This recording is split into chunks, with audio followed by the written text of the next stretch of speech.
పశ్చిమ గోదావరి జిల్లా తాడేపల్లిగూడెంలో ఏబీవీపీ ఆధ్వర్యంలో హర్ ఘర్ తిరంగా ర్యాలీ నిర్వహించారు. ఈ ర్యాలీలో 470 అడుగుల జాతీయ జెండాను విద్యార్థులచే ర్యాలీగా ప్రదర్శించారు.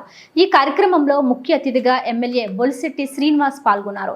ఎమ్మెల్యే బొలిశెట్టి శ్రీనివాస్ మాట్లాడుతూ గాంధీజీ కలలు కన్న గ్రామ స్వరాజ్యం సాధించడానికి ఇటువంటి స్వతంత్ర దినోత్సవ వేడుకలు ప్రతి గ్రామంలోనూ ప్రతి ఇంట్లోనూ జరుపుకోవాలని, అలా చేయడం వల్ల పిల్లల్లో మరింత దేశభక్తి పెంపొందొస్తుందని ఎమ్మెల్యే బొలిశెట్టి శ్రీనివాస్ తెలిపారు.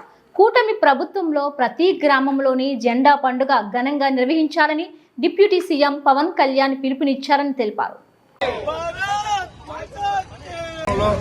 470 మీటర్ల జెండాతో ఇవాళ ఊరేగింపు స్టార్ట్ అవుతోంది. దీనికి దాతలు, జెండా ఇచ్చిన దాతలు చలంచర్ల మాధవరావు గారు. దీన్ని ఆర్గనైజ్ చేసిన ఏబీవీపీ మిత్రులందరికీ కూడా ఉదయపూర్వ నమస్కారం. దేశభక్తి కనపరుచుకునే విధంగా ఇవాళ రాష్ట్రం అంతా కూడా అన్ని చోట్ల కూడా జెండాలు ఎగరేయాలి. ఇవాళ దేశభక్తిని కనపరచండి, అన్ని బిల్డింగ్ల మీద జెండాలు పెట్టవలసిందిగా మరి రాష్ట్ర ప్రభుత్వం తెలియజేసింది.